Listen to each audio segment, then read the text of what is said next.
Hey guys, Evan here. Welcome back. Famous Last Words is back on track. It is episode 9 today, and I have a very, very special guest here joining me. But right before we get into that, just a couple of quick announcements. Actually, you only have one. Hunchback of Notre Dame premieres tomorrow. That it has myself, Abby Friel, Adelaide Spence, and Chris Clark. We will all be running down the soundtrack of Hunchback of Notre Dame. It's definitely an interesting episode. We all have various opinions about the sound and the music of that movie. But besides that, I have a great and fantastic guest joining me here today. First, let's introduce him. What is up, Dwayne? How you doing? I'm doing good. How are you doing? It's been some days. Yeah. I feel like I say that every time the guests always ask, "How are you doing?" I'm just like, and Yeah, even more. I mean, yeah, there's a lot going on in the world, so There's a lot going definitely. on. But like before, even if we choose or don't choose to talk about the last a week and a half, 2 weeks at this point, I do want to say right up top, all Shame Lab donations will be going to the Black Lives Matter organization. So make sure you check out for that. And I also left a link to resources where you can educate yourself, sign petitions, and make donations directly towards different organizations to just get out of the way. But now we're going to hop straight into the show. Welcome, Dwayne. I want to give the people some context about how we met. So, Okay. And you can keep correcting me on the story. You were in Atlanta doing this thing called the Schmoedown. I guess you operate cameras and stuff like a cool person. And yeah, kind of. And you were sitting, and this is when I actually, you know what? The first time we met, that we didn't really meet, but we met each other was at the Ellis Comedy Show. The Atlanta one or a different? Yeah, the Atlanta one. Because you were sitting next to the RB3, right? Yeah, I was. We came in together because we flew in together, and then we both like tried to get some sleep before we came out, and then that didn't really work. And then we went to this like diner, and we're actually running late to the show, and we had to sit in the back. But yeah, I was sitting back there. I try not to be seen as much as possible because if you can see the cameraman, he's not doing his job. So what's funny about that is PJ, I came into Atlanta that day. I was exhausted. I didn't sleep because there's no such thing as sleep. And I was at the Atlantic with a couple of the Skybound people. I want to say Courtney and Brian. It was a fish shop, a fish market place or whatever. And PJ and I roll in late. We didn't see the Parker set or the Roca set. So I guess Brian and PJ remember, I don't know what I'm doing. I'm just friends with PJ. So I'm wandering around in a Mark Ellis fucking comedy show. It's like amazing, right? And then I see RB3 sitting there. And then I also see, I think it was you and one other person. I'm like, all right, I guess I'm sitting. And then, yeah, I remember meeting you and shaking your hand, but I don't cognitively remember who you were. Because it was that tends to be how it goes. But then when we really met each other was in the bar that night. Yeah. Because I forget how whatever happened, but I think we were both sitting in that corner by the door at one point. Yeah, we were sitting in the corner by the door because everyone else just got drinks and I was starving. I was the only sober person that night. If I can recall. So everyone in that corner were the people who ordered food. Everyone else just went to the bar. Did you order food? Yeah. Oh, I got like chicken. I got like chicken tenders or something. I don't remember. I don't even remember what it was because you were in Atlanta, one of the food capitals of the country, and you decided to get chicken tenders. Well, I wasn't there for the food. I was there for the alcohol. I just needed food so I didn't die. I think it was an Irish pub, right? I don't even remember. That's fair. But then, yeah, you and I, we hit it off. I think I followed you on Twitter at that point because someone said, go ahead and follow Dwain Burke on Twitter. And I'm like, I guess so, whatever. There's like a couple of the other people in the community that I follow that I have no clue about, for better or worse. And then I remember that night I was dumb and I was like, you don't follow me back. and then you followed me back on Twitter that night. And then since then, and it was also that second night of Atlanta where we actually became like a lot closer. Yeah. Because we were able to actually hang out and chill. And ever since then, you and I have been like good friends in the space, and I appreciate you and what you do. You know. I appreciate the love that I do get, and it's weird for me taking the recent jump in the past few months, I guess, from being solely behind the camera and now kind of venturing slightly in front of it here and there, which is very uncomfortable, but necessary, I suppose. Well, it's funny because we were playing Jackbox one night with everybody, and your setup, like, not even gonna lie, was your phone, and it was like down. I can't really show on camera, but it was like down here, and you're looking at us playing video games or whatever. And now look at you. You got a light hitting your face. You got a mic in front of your mouth, like you're ready to go. You even got the headphones. Well, I mean, and granted, this is all stuff that I already have or had. Right. It's just one that night I like really didn't give a shit. I was just like, fuck it, it's with friends. Like, I don't need to have any sort of production value. I was like, no one is gonna actually care. Yeah. But then like I have all these lights and mics and stuff from just like shoots that I do, you know, all over the place. Yeah, being creative. And I was like, why am I not using any of this stuff? So like I had a like Zoom hangout with some friends on Saturday, and like I used my light, I used my mic, like even though it's completely unnecessary, but you know, why not have it and not use it? But now you get to look crispy. You look nice and crispy, you know? You look like you're fresh. Fresh with a new camera and a new light. I mean, it could always be better, but oh no, of course. But something like I've always talked to people like in starting a thing is you have the equipment and you just don't realize you have it. Yeah. Oh yeah, 100%. Like this isn't even like this camera is the onboard camera in my laptop. Like it's nothing. Same. It's nothing great, but you know, you step it up with a light and get like actual good flooded light on the subject, and it changes everything. Yeah. I guess with all that out of the way, I think, especially with the bunch of new people who are following you for obvious reasons, not so obvious reasons.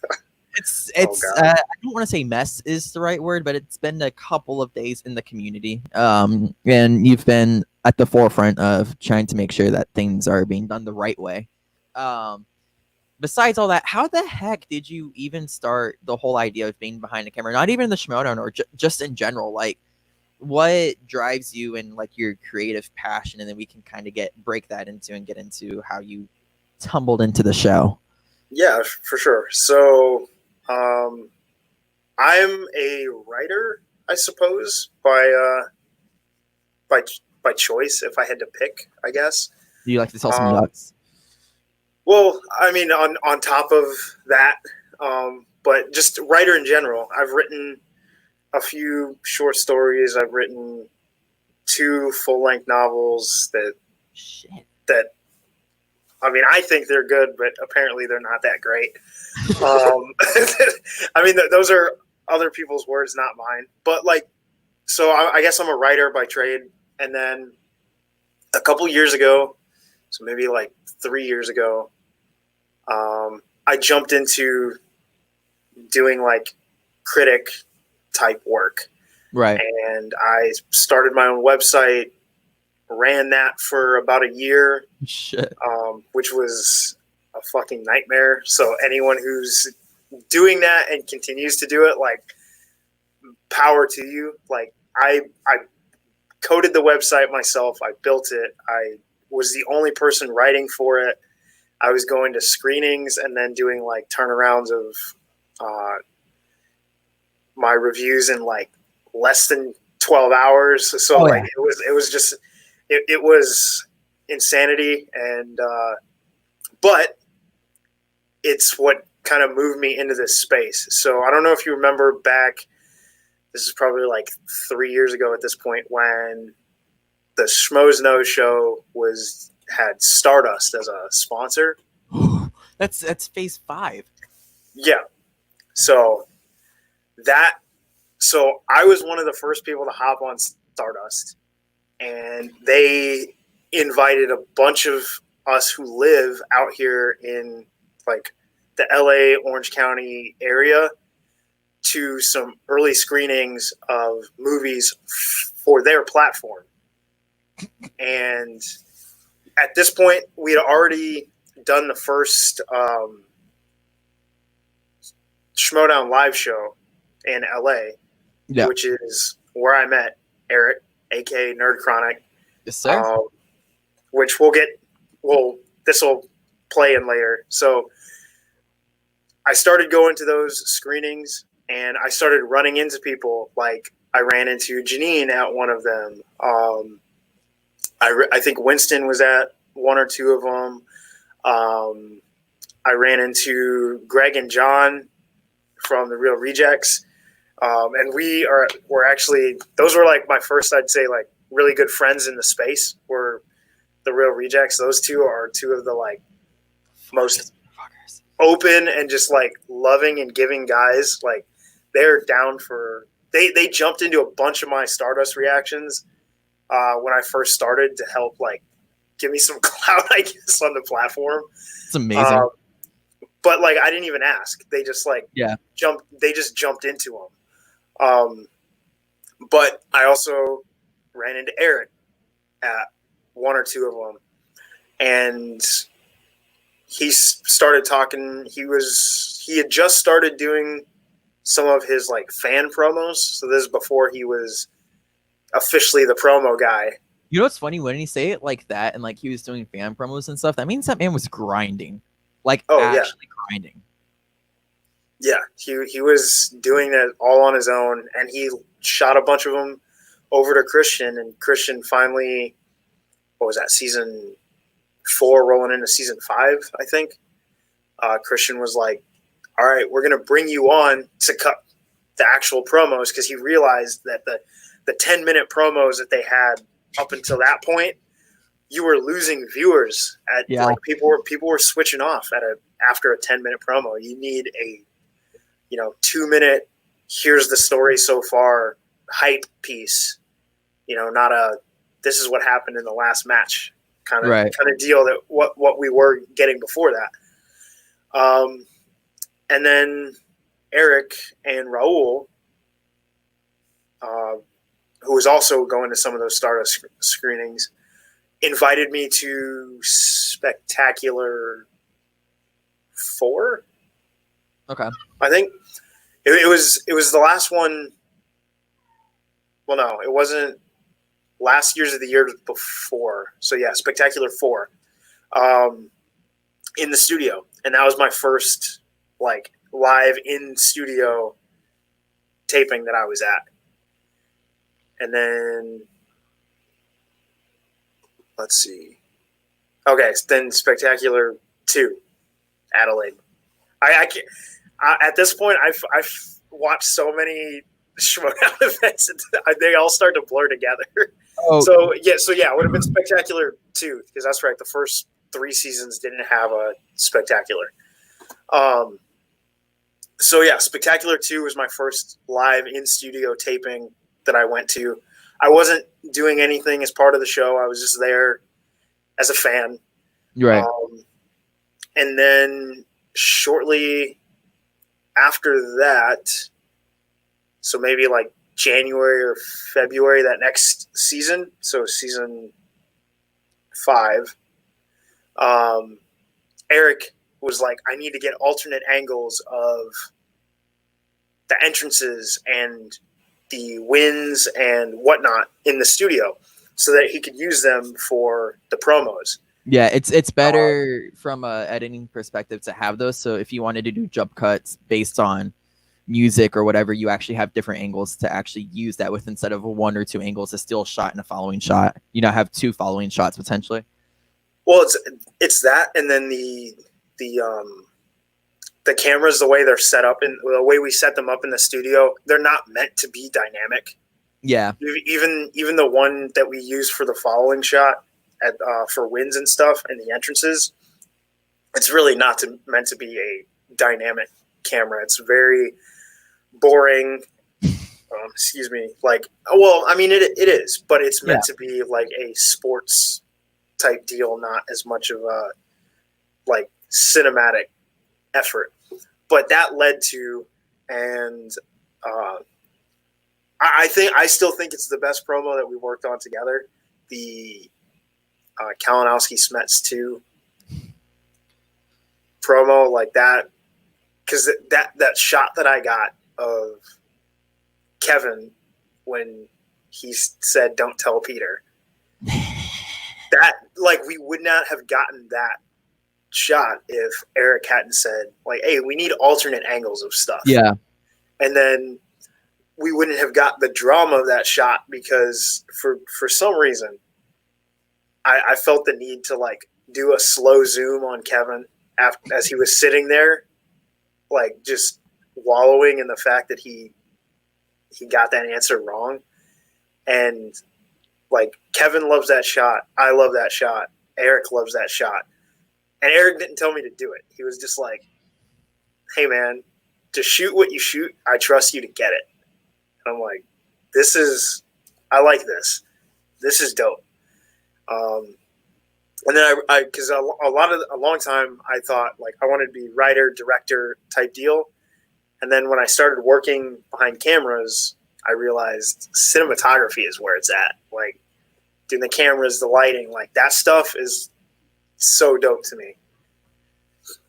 Right. And there's something about like being behind a camera and having that control of like practically your camera is forcing the story to be told a certain way. And no matter like the situation, even in like a wrestling match where the camera is dependent on how said finish or even how said setup is going to look to the audience. And I say wrestling because obviously in the Schmoedown and things are the way they are, but yeah. So it makes a lot of sense. And then from there, like, does Christian start to realize, oh, Dwayne's doing great stuff? Or did you just kind of stick around because Eric and a lot of the other tech guys over there needed you? So, I mean, I did that for Eric for about like a whole season. I was at all the live events because Eric couldn't really travel and doesn't really travel a lot. And I'm able to travel and I like to travel. So I got to Chicago, Houston. The only live event I didn't go to last season was the first New York live event. Right. The first one in Brooklyn. But I did go to the one in Manhattan. But yeah, I just kept sticking around doing what I could for Eric. And then my opportunity to really work for the show came this season, first live event. They needed another camera operator. And I had told Eric that I wasn't going to be able to go to the first live event because of money. And I guess when whoever was going to be the camera operator dropped out, Eric hit me up. He's like, "Hey man, are you going to the New York live event?" And I was like, "Nah, man, I can't afford it." And he was like, well, what if they pay for it? And I'm like, and I was like, well then, sure. You're going to fly me out to New York? Yeah. I New was York? like, I mean, well, it's not even that. It's just, yeah. You know, I just literally could not afford it at the time. And also I'd taken a lot of time off work the past year, but like, yeah, at that point I was like, you know what? Now, if I can turn this into like an actual job, then you bet I'm going to be doing it. So, I mean, it turned into a real thing. And then I did the New York live event, which was a challenge to say the least. Yeah. Like it was a very wild ride behind the scenes with working with an entirely new crew, essentially. Both our switcher and our director both had never seen the show and had never done like the production of the show before. So that was interesting. And then you basically had myself and RB3 running the cameras, so we couldn't be there to like hold their hand through it. But right. I went back and watched it, and I think that the New York live event turned out pretty good. We also had the issue of the cameras that we were using overheated and shut off. Yeah. So So at one point where we would normally have 4 different angles, we only had one. And I mean, but that's what happens when you're working. It's what it happens when you're working in live production. Like, and you're also traveling, so you don't really have everything that you need on hand, and you're not in a comfortable space. Yeah, we didn't have everything we needed on hand. We were working in a venue that, besides like RB3, none of us had been in before. So none of us really, well, none of the production side had been in. So we didn't really know what we were working with, what we were going to get from the house. So it was interesting to say the least. That makes sense. Also, really quick, we got a Streamlab in from Ferris Mathana donating $30, saying, "Hey, Dwayne, I just want to thank you for your service, man, and you are a phenomenal follow on Twitter." We're gonna get to that, and all I have heard about you is great things, and these past 2 weeks just solidifies your greatness. Thank you, man. Well, thank you. I'm glad my Twitter is appreciated, because sometimes I think I'm shooting jokes out into the wind. But I'm glad people out there are seeing it and enjoying it, and the time and effort that I put out into it is worth it. So thank you. We'll get there, but your ratio of followers to following is kind of nice. It's like you have a purpose on Twitter now, and it's like, damn, this man is taking over the community tweet by tweet. But anyways, and then comes, you're so obviously in studio doing a bunch of the shoots. You know, New York is what New York was. I've heard stories just about how, like, from behind the scenes, it wasn't the most ideal situation. But then comes Atlanta. And Atlanta's interesting for a bunch of reasons. So you had the job, and this happens in any production. This just happens in anything. You had the job of following these entrances. Yeah. Which, to give people an idea of how it was, you're on a downhill slant. The theater set up like a black box almost. It's a smaller-esque theater. And the way how it's set up, it held a bunch of seats. Like, don't get me wrong, it held a bunch of seats, but the way how the theater was set up was like a black box.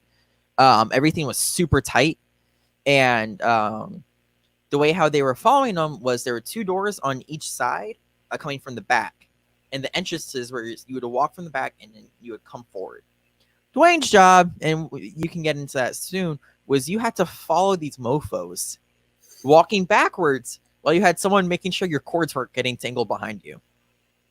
Yep. And on top of that, I'm pretty sure the camera that you're holding was at least 20 plus pounds, because you had a light on top of that as well, along with like 10 pounds around your waist. Yeah. Which I'm sure isn't a big deal for you because of your work and what you do. You're already in like peak physical condition. But it looks challenging for me here. So like explain Atlanta and kind of like what your job was there. So Atlanta was a little bit different because normally when we do entrances in live events, minus like when you do special things like, you know, Roka's entrance at Spectacular, or like his entrance at the first live event, or like things like that, everyone comes in from the same place. Right. And in Atlanta, we used both sides of the aisle for the entrances, which means that we had to have about 150 feet of slack in the cables that's connected to the camera.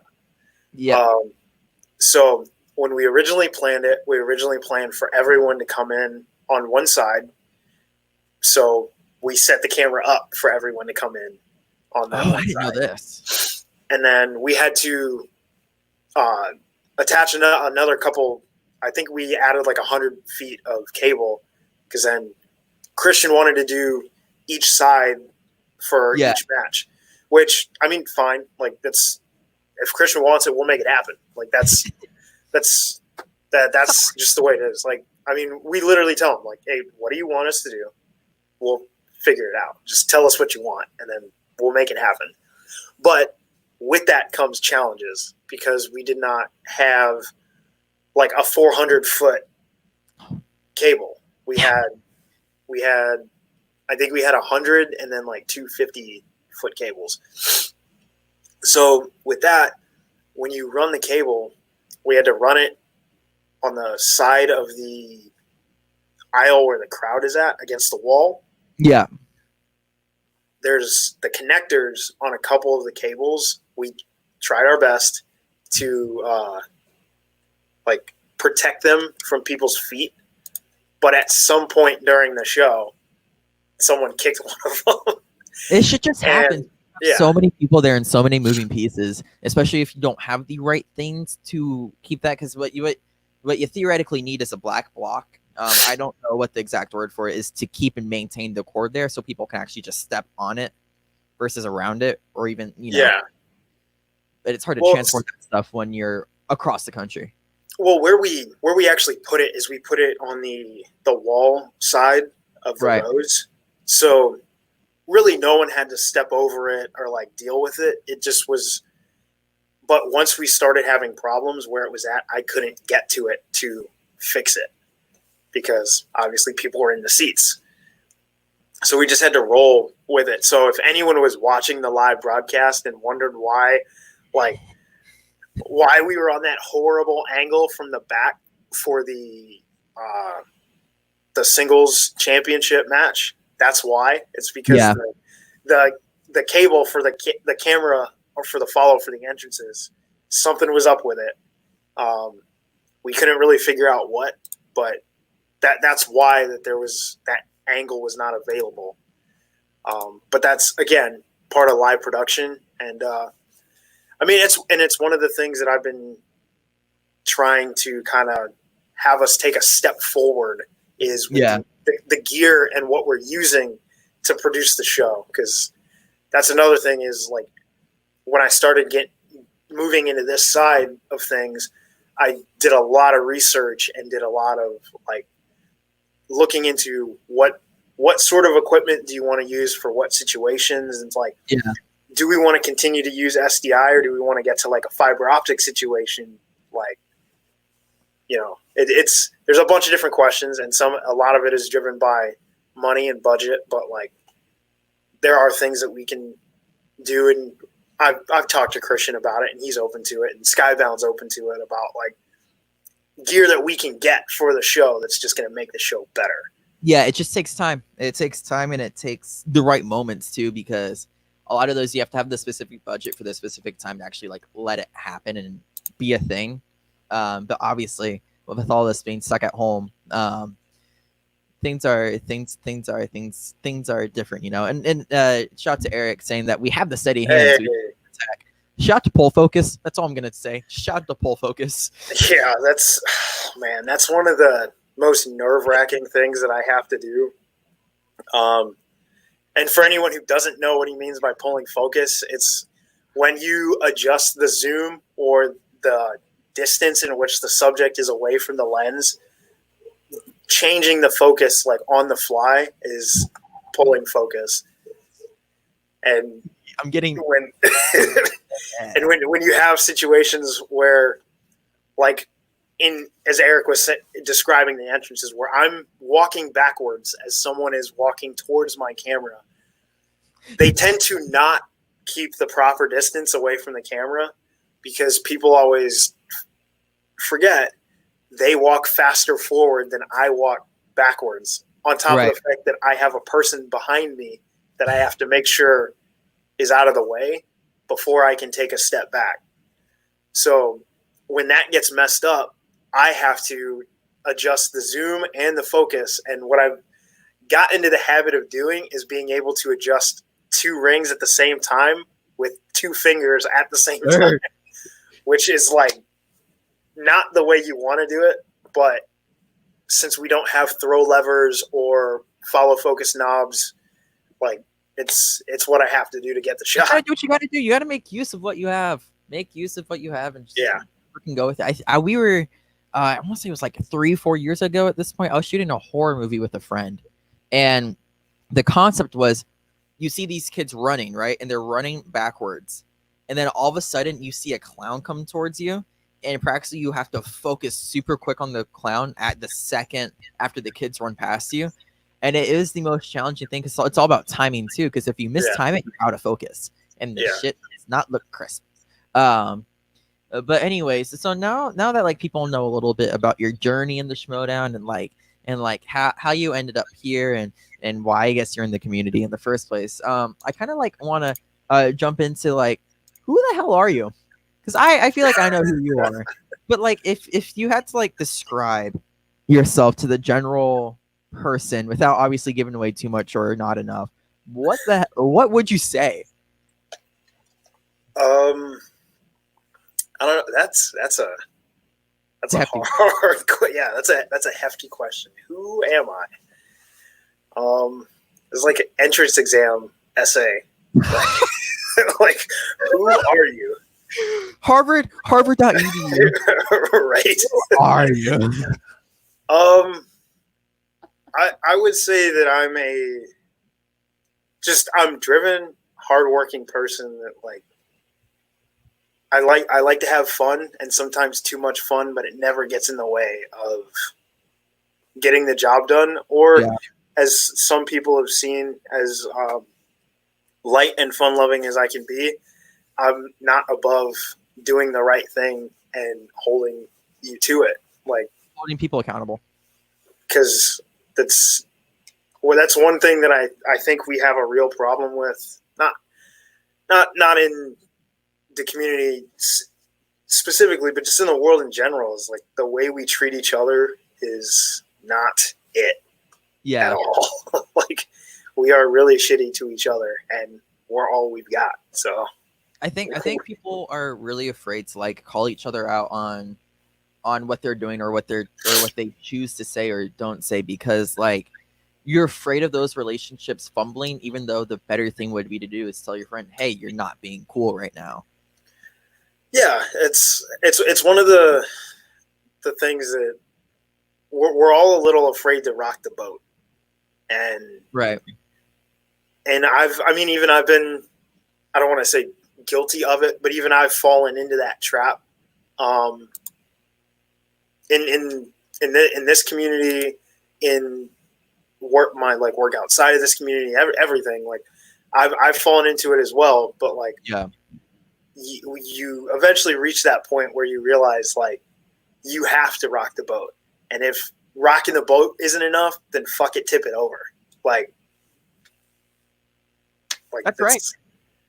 I think in especially recently, I don't know how much you and I want to go into this because I don't want to say it's touchy, but also it's been closed and shut at this point. The situation from last week, or even say 4 to 5 days ago at this point, the boat got rocked. Yeah, but I think a certain group of the community took something away from it and actually like learned something. Not even, because people talk about cancel culture or whatever, but like I think they learned what it means to hold someone accountable and not be canceled. I refuse to use that word in an unironic sense because I think it's weird to throw out.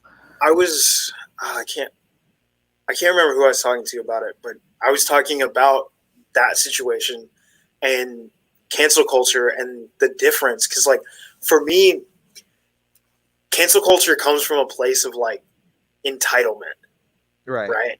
Or when you get upset about someone being canceled, it comes from a place of entitlement. It's you're taking something away from me. Like that's not what we're doing. Like if you don't want to cancel that person or you want to continue to patronize that person, that's 100% on you.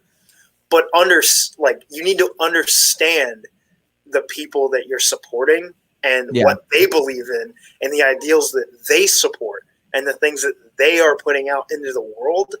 And that's different than holding someone accountable, because not to get too much into that situation, but like I'm more than open to working with all parties involved. Yeah. And I know that for a fact too, because like that's not what I intended to make it seem like. Is like, oh no, I'm never gonna work with that person again. Like I'm more than open to working with them, having a conversation with them, creative ventures with them, right? Everything. But what happened was not okay. No. And that's it. And, we've dealt with it. We've moved past it. Exactly. And, like, that's not cancel culture.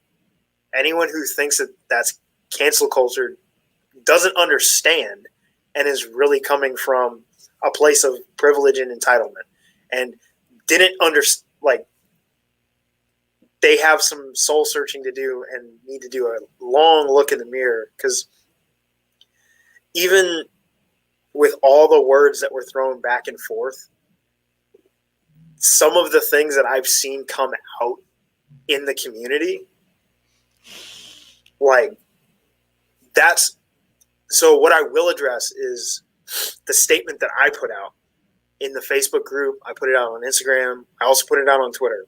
Yeah. The statement I put out was not directed entirely at that situation.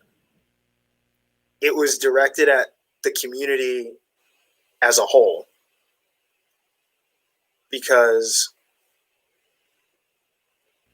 there's a problem that the community has of letting some of these problematic things just kind of fall by the wayside or get swept under the rug.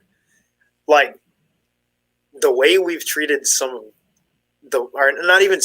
pretty much all of the women in this community is atrocious.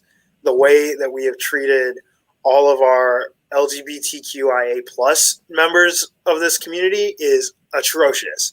Like, we have not been there for them and ourselves the way that we should have been. And that's what my statement was about. It was not about that particular situation, but people wanted to make it about that particular situation and about race. And it's about so much more than that. Yeah. Something that you said in your statement, I just brought it up really quick. I'm fast. Something that stuck out, and I just had to look for it really quick. We can no longer put the responsibility of standing up to the harassment on the victims. We must protect not only our community, but the beautiful tapestry of individuals that make it up. I think something that sticks to both that statement and also just what's happened in the past, not even recent, like just in the past in general, is like when we talk about someone who's speaking out and having, their emotions go through, people take the idea of feelings out of it and think it's so black and white when there's a lot of gray a lot of the time.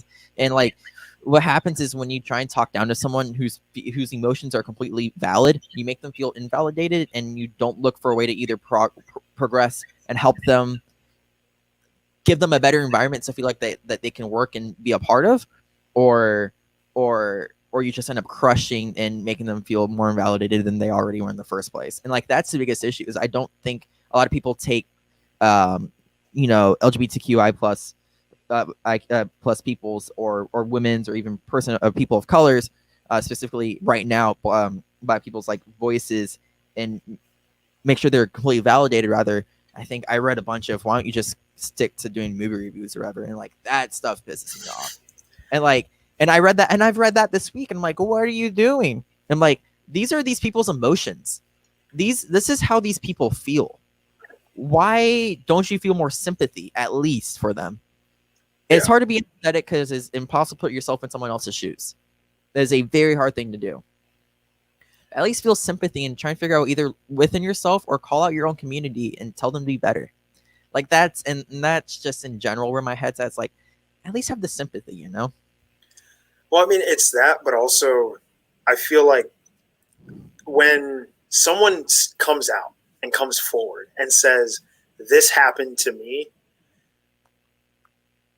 not just does the person that was on the I don't want to use the word, the opposite party, whoever they're speaking about, they're not the only person that should be validating that person's feelings. Like, everyone in the community should come to that person and stand with them. Like, that's, if we are truly a community, we should leave no one alone. Right?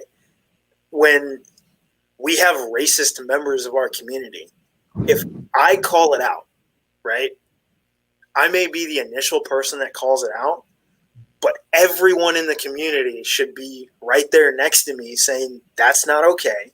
Yeah. This is not okay. And if that's the way you're going to behave, we don't want you here. Yeah. Book it. And that's one of the biggest things, like when like in the past week, when we're talking about like allies and what can allies do, like specifically our white allies, people need to see you calling this shit out. Yeah, exactly. They need to, like, just the way representation matters, right? I need to see black people on screen. I need to see people like me on screen. You need to see people like you on screen. You need to see people like you standing up for people like me. And that goes into the, like, later in that same statement where I talk about we have the responsibility to not only provide entertainment, but to provide an example. Like, I get it. Everyone wants to be entertained. But if we're setting the wrong example, then what the hell are we even doing here? Yeah, you said, I understand that the show is entertainment for you, but myself and the rest of the crew, cast and everyone in between have a responsibility not to only entertain, but provide an example for what is everyone is watching. If we are not doing that, I don't care how good the show is or how many fans we have, we are failures. Which, that rings true, because, like, imagine, it's a really weird, like, analogy, but imagine your kid is at home watching Dora. But you watch Dora say some whack, out-of-pocket shit, and this is a kid's show, right? It is entertaining, but they're also trying to teach people what to do and what not to do, or at least provide what a good kid looks like. And maybe Dora wasn't the best example, but you get the idea. It's like when you watch kids shows growing up, they're providing an example for you as a kid and what you can and cannot do. And the same kind of goes in, like, especially like when we look at films, and it's why I think like a film like Joker is super dangerous. It's because you're at, like, a film like Joker that's providing the wrong example. It might be great entertainment, like the music, the cinematography might be amazing, but the audience that it speaks to, or the audience that it's trying to speak to, is dangerous. Exactly. And that's kind of what that whole situation stemmed out of. Was it wasn't about necessarily what was said or how it, at least for me, it wasn't really so much about what was said or the vibe that it gave off. But when I went into the replies and I started seeing just the cesspool and disgusting people that were gravitating towards that, that's people we don't need or want anywhere near our community. Like, and that was my biggest thing about it, is like, now we're inviting, a snake into the hen house. Like, it's no, we don't need that here. And I'll give an example. So, and I'll be fair, and this is like my vulnerabilities, but like with this whole situation, not this situation, but just in general, being an ally and stuff, I don't have the money to donate, which I guess is understandable. Like, I've signed my petitions, I've posted what I can on social media, and like I've done what I can to spread the word, right? I've done their everything. But I think what a lot of people don't realize is you can do a lot of work within your smaller community. Like, and that's what I've learned, like within my own FSU community and within the Schmoedown community. I think that, like, that's where I can make my impact. That's where I can make a little bit of a change in my culture. And an example is, I'm not going to drop the name of this person. Someone posted something super out of pocket. I call them out on it. Since then, they've changed. And I've started seeing them post better stuff and post things that are right, And it might take, someone getting ratioed, but that might change them, and it might change their ideas, which, it sucks that they thought that before, but would you rather have someone who's changed and now an ally on your side or not, Yeah, exactly. Like, I don't, because a lot of people have, like, a few people have asked me about, what about people who have said, like, problematic stuff in the past, right? And my response to that always is, we need every ally. We don't need perfect allies. Yeah. Like, we need every single ally that we can get. Everyone needs every ally they can get. All your allies do not have to be perfect. But when you have an ally that has done something problematic, they need to address it. Yeah. And then if they do something problematic, you need to address it. Because if you don't address it, now you're complicit. Yeah, and something that I'm not gonna drop the name of this other person, just because their Twitter's private. But something I read was like, not you're gonna make mistakes. It's about how you react, and it's how you hold yourself accountable to those mistakes. At the end of the day. 100%. So and with that, and before we get into this next section of the show, Adelaide dropped this bomb. Don't forget how much Rachel and Clark meant to the viewers because of how few women there are in the space and the power they carried. Even in our small community, diverse voices mattered everywhere. Yeah. I can even speak to Rachel when she came onto the scene, and she exploded the way how she did. A good friend of mine, Jacob, just was like, this is one of my favorite people in the community, bar none. And I think it's because once you get more representation like that, you're actually able to see those voices and see those perspectives and be able to fall in love with those ideas. Yeah, absolutely. It's like, and that's one of those situations where we as a community did not do what we were supposed to do. There were the ones that did stand up for Clark and Rachel, but the vast majority just was this toxic, vitriolic, cesspool. Yeah. That what?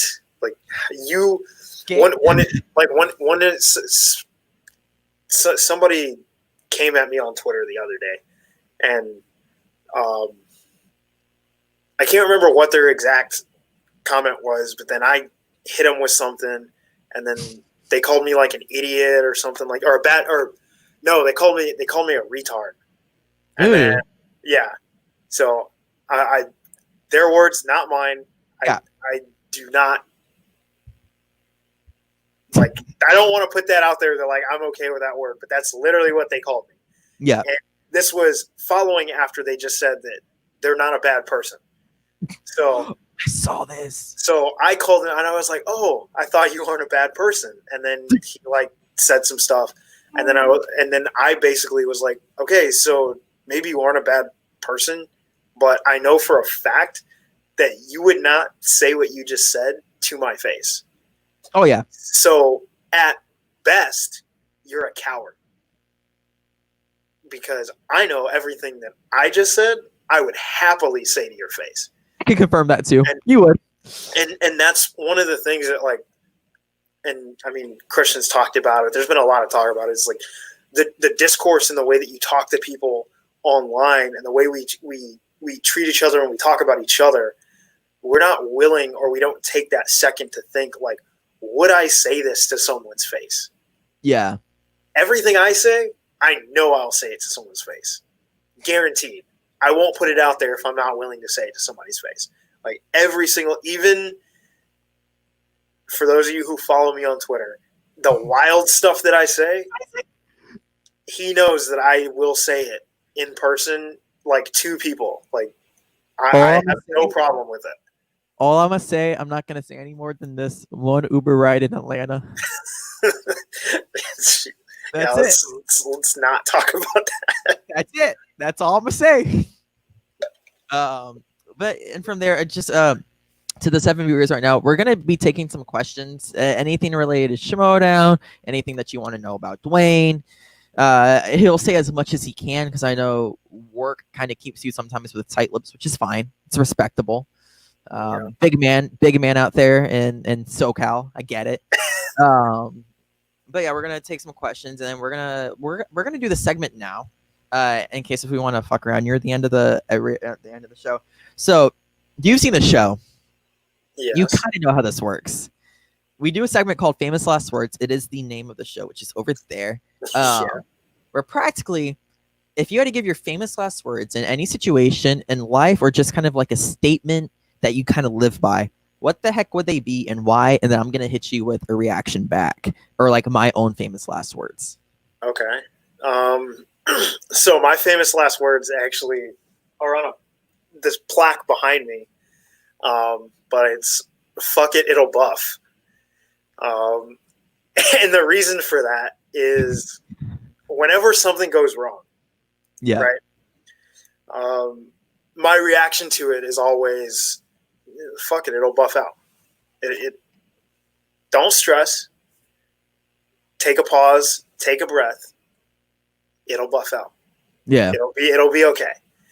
And a lot of that comes from what I do, like in my day job. And one of the things that they always talk about is when you're in a conflict, there's always two sides.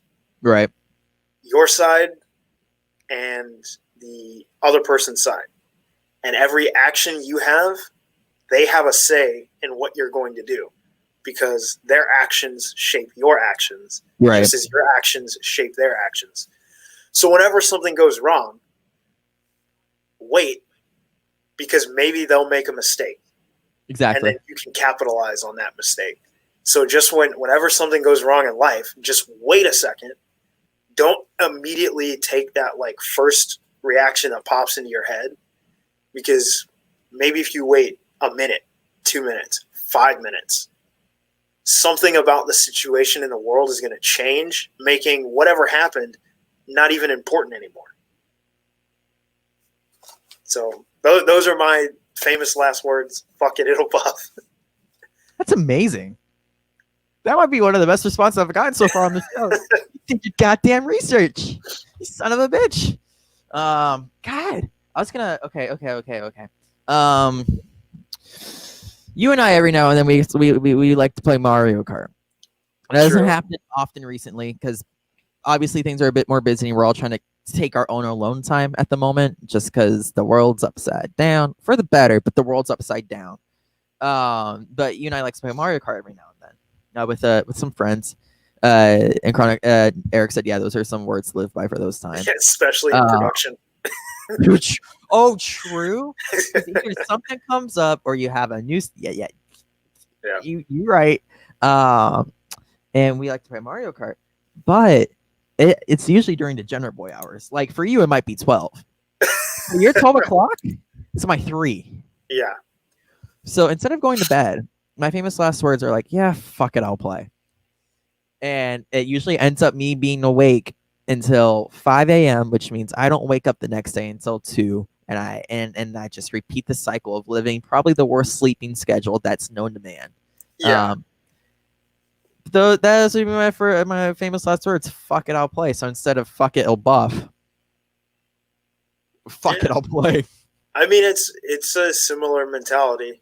I mean, because I use fuck it, it'll buff for like a lot of different things. Like when people invite me out and I'll be like, I'm in bed, someone like texts me like, hey bro, you want to go out to the bar?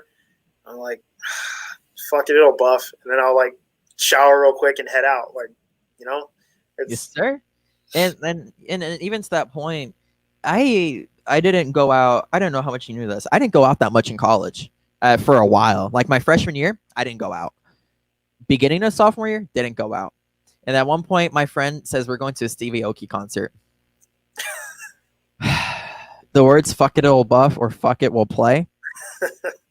They applied, and ever since then, I'm now more comfortable to actually go out and like do some cool shit in Tallahassee. Which, if you know anything about Tallahassee, yeah, I really want to get you out here. Like when COVID's over, like we have a vaccine and stuff.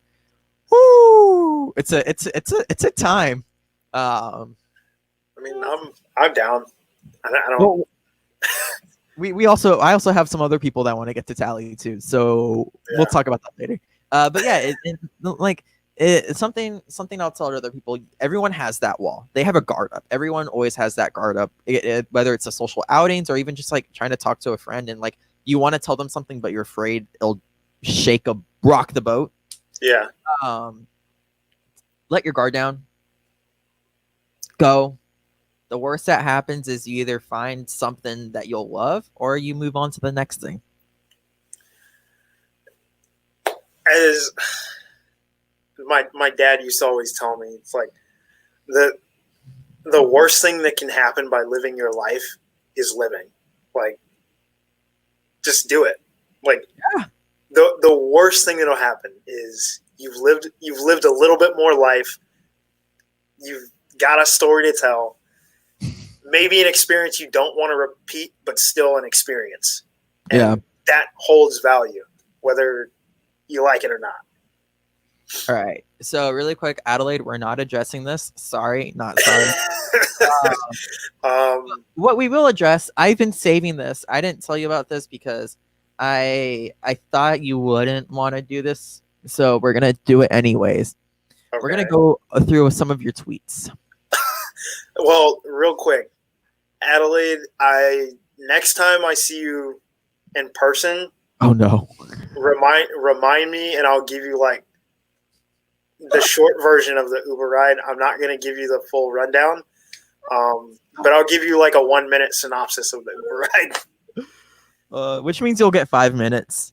No, I'm only going to give it 1 minute. I'll probably tell them who was in the Uber and like the reaction of the crowd. The driver's the best part. Yeah, the driver is the best part, but that's probably all I'm gonna say.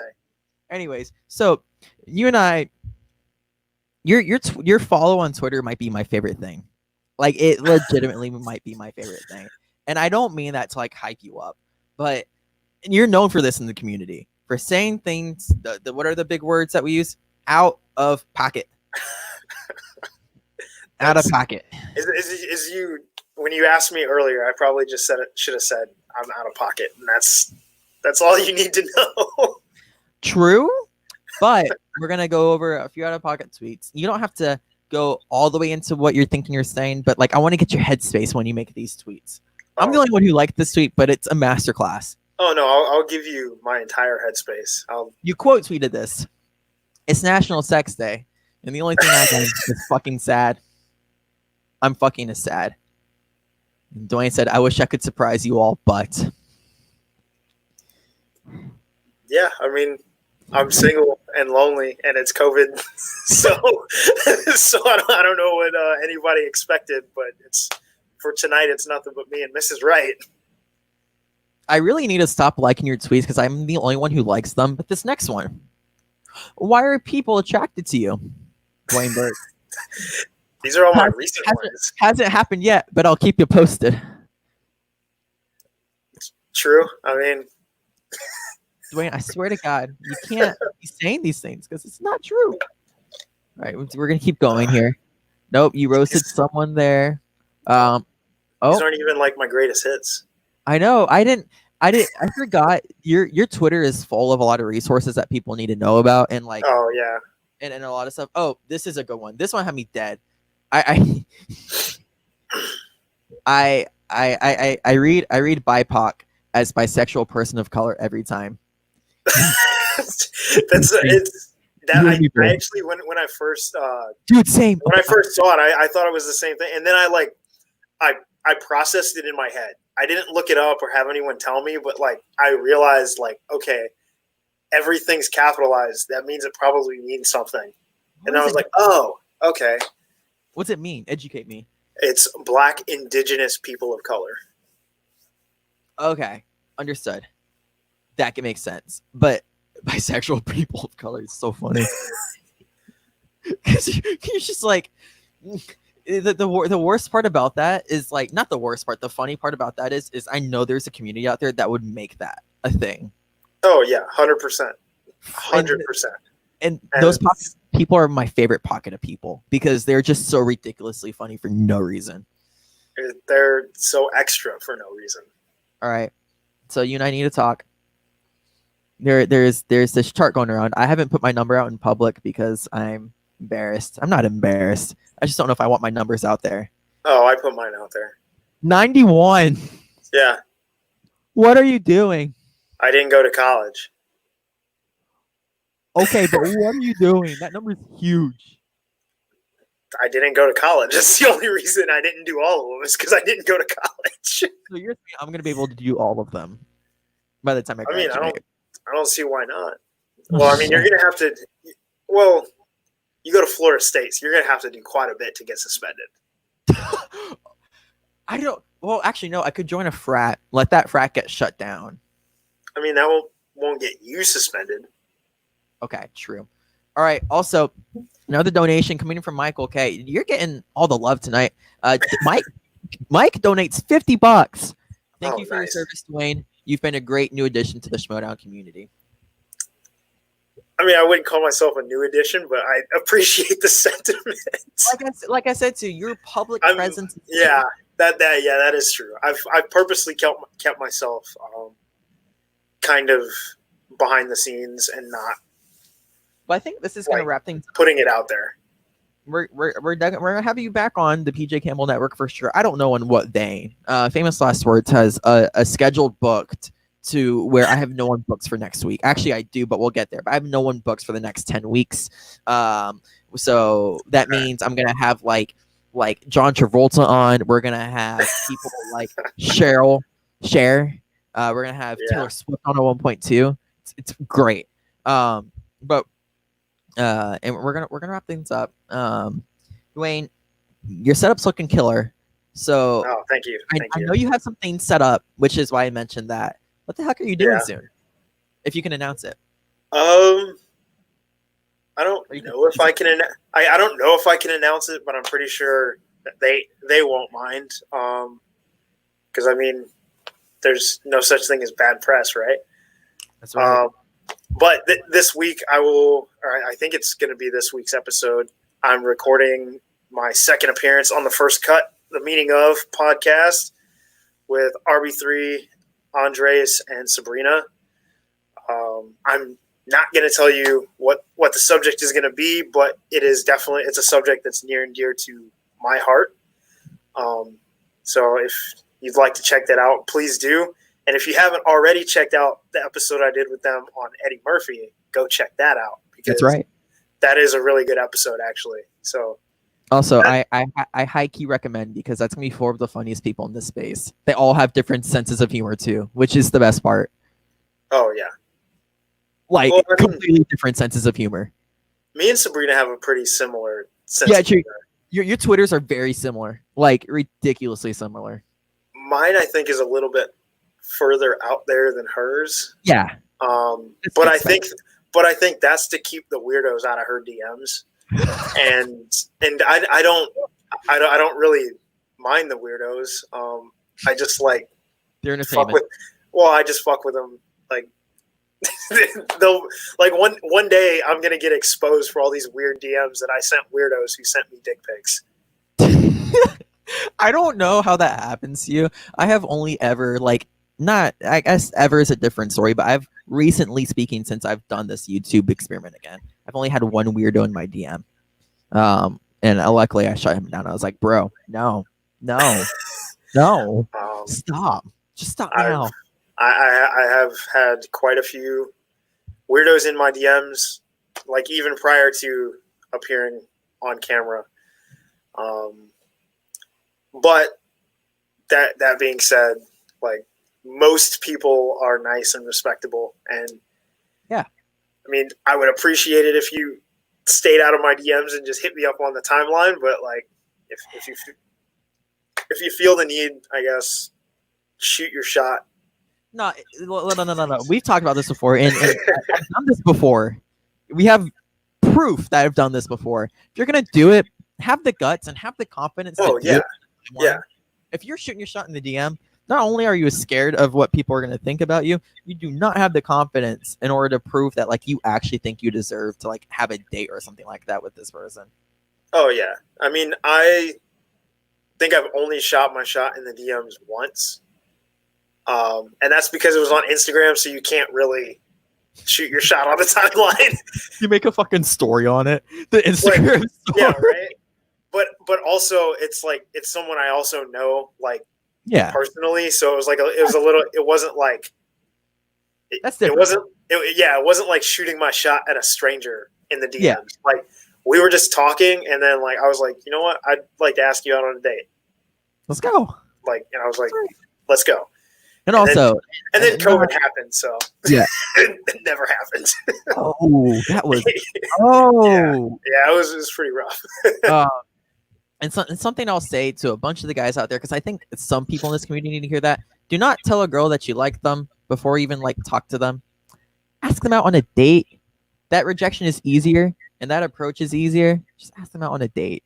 Well, it's not even that. It's the people that everyone that we know here in this space that we get to know online. Yeah. You get to know a cultivated version of them. Yeah. Like, it's different. Like, where I am almost 100% uninhibited and open, everyone is not like that. Right. And what you see is exactly what they want you to see. You don't get to see the flaws, the imperfections, the things that they don't like about themselves. Exactly. So don't like get hyped up about what you see put into the public space for everyone. For me, you can pretty much trust everything I put out there because like I just don't care. But for most people, like everyone does it. Everyone is guilty. Yeah. Everyone has that like vanity of like they want to put their best foot forward, and maybe some of the things that they think are imperfections are things that you would love, maybe not. But understand what you see in public is not the whole person, and don't go in with rose-colored glasses. That's why don't like you said, don't run in with the "Hey, I like you" like DMs. Just be like, I mean, I don't want to. Don't use my like opening line because it's like you have to have a personality like mine, or else it won't work. Be you too. Just do it. Yeah, be you. But I think the most sincere way to do it is just say that you would like to get to know them better, or take them out on a date, or something like that. But don't be weird and like ask to see their feet or like. Does that happen? To me, yes. I'll show you some. Well, I don't know if I'll show you some of my DMs, but like I believe you. I do get some very strange DMs.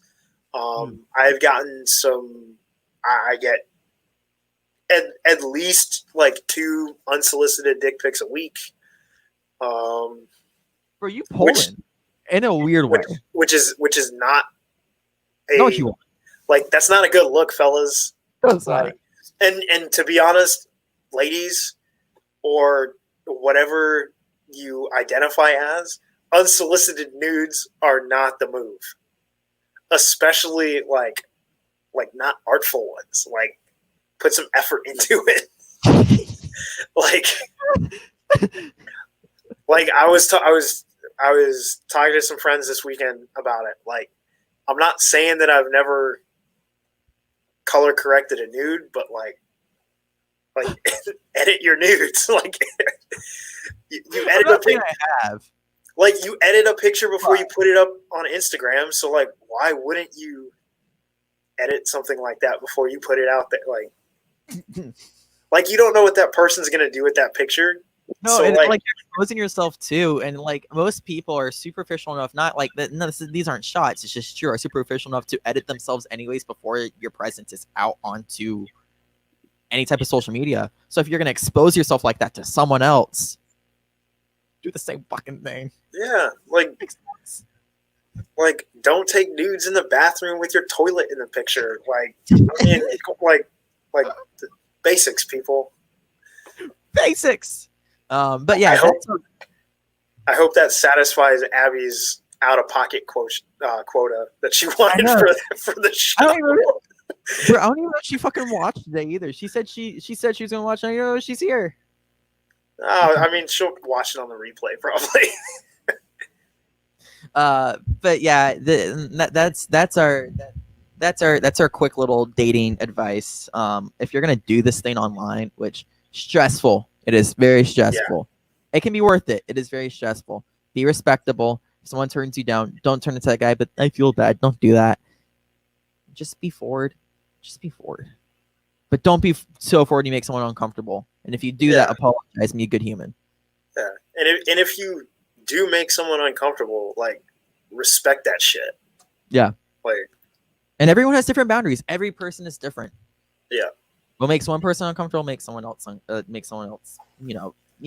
that's it. I don't want to get too much farther into the podcast. And then I'm going to start to be held against me, which fair enough. But yeah, that's kind of that. And with that, and with your out of pocket Twitterness, where can they find you on Twitter or wherever? You can find me on Twitter and Instagram at BurkeMade. It's right down there. It's right there. You got it. There you go. So, like Evan said, recently I have been pushing out a lot more resources and stuff in support of like Black Lives Matter. And I'm not saying that I'm getting back to normal, because back to that is not acceptable, but I'm kind of trying to find an equilibrium. A new equilibrium to where we're at now, and kind of get back to what I was letting myself out more on my Twitter, like in my own way, which I've kind of started putting jokes into Black Lives Matters tweets. So that's kind of how I've been trying to put my own personality into supporting and spreading. Yeah. And if, just to put this out there, if anyone is unsure about how to help or how to be an ally, or you need to have this conversation with your kids, in my bio on Twitter and on Instagram, I have a link to a Google Doc that has charities you can donate to. I think there's a list of petitions to sign. There's also a list of like reading material, movies you can watch, different ways to have conversations with your kids, all that kind of stuff, like different ways to be allies, like all that kind of stuff. There's a huge Google Doc that people in the community have been putting together.